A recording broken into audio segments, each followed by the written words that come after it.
নমস্কার, আমরা Kaliganj government ITI কলেজের স্টুডেন্ট।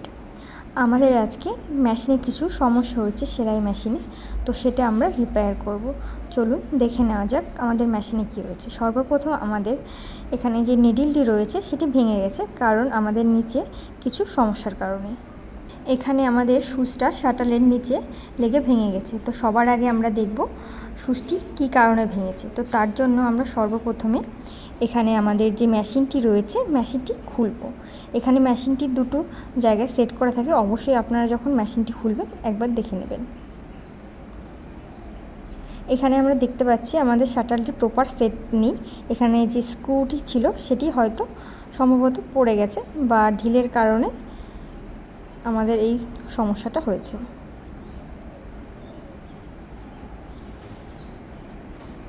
এরপর এখানেও আমাদের যে একটি স্ক্রু ছিল সেটিও আমরা এখানে দেখতে পাচ্ছি না।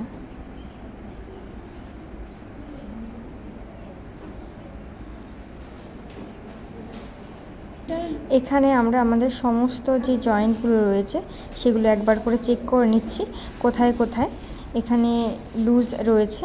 তো আজকে আমরা আমাদের সমস্ত মেশিনটিকে একবার চেক করে সমস্ত মেশিনের যে নাটগুলো রয়েছে সেগুলো একবার করে টাইট দেবো এবং যেই জায়গায় যে ফল্টগুলো রয়েছে সেগুলো একবার করে দেখে নেব।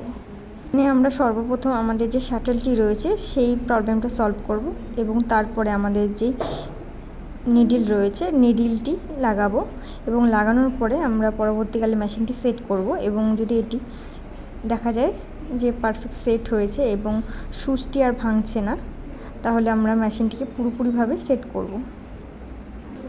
এটি যেহেতু একটি সুইং মেশিন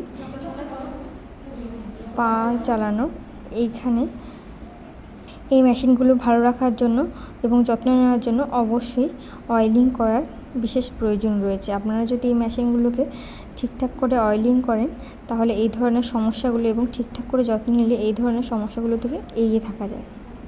ধন্যবাদ।